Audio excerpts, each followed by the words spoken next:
తిరుమలలో నిత్య అన్నదానం ప్రారంభమవడానికి 8 ఏళ్ల ముందే కోనసీమలోని అప్పన్నపల్లి శ్రీ బాలాజీ ఆలయంలో ఈ సేవ ప్రారంభమైందని ఆలయ చరిత్ర చెప్తుంది. 1977వ సంవత్సరంలో మొల్లేటి రామస్వామి ప్రారంభించిన ఈ అన్నదాన సేవ నేటికి నిరంతరాయంగా కొనసాగుతుండటం విశేషం. భక్తి, సేవ, దాతృత్వానికి ప్రతీకగా నిలిచిన ఈ క్షేత్రం విశేషాలపై ఏపీ టుడే ప్రత్యేక కథనం. కోనసీమ జిల్లా మామిడికుదురు మండలంలోని అప్పన్నపల్లి గ్రామంలో వెలిసిన శ్రీ బాలాజీ ఆలయం కోనసీమ తిరుపతిగా ప్రసిద్ధి చెందింది. 3 వైపులా గోదావరి, మరోవైపు బంగాళాఖాతం మధ్య ప్రకృతి ఒడిలో ఉన్న ఈ క్షేత్రం ప్రతి ఏడాది వేలాది మంది భక్తులను ఆకర్షిస్తోంది.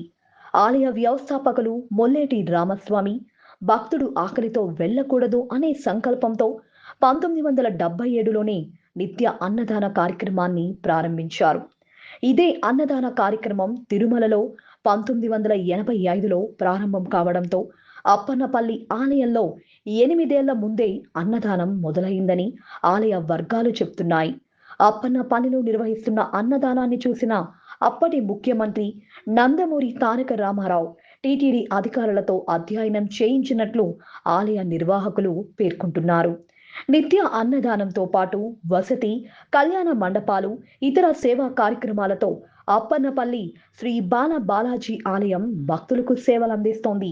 దశాబ్దాలుగా కొనసాగుతున్న అన్నదాన సాంప్రదాయంతో ఈ క్షేత్రం భక్తి, సేవ, దాతృత్వానికి చిరస్మరణీయ నిదర్శనంగా నిలుస్తోంది.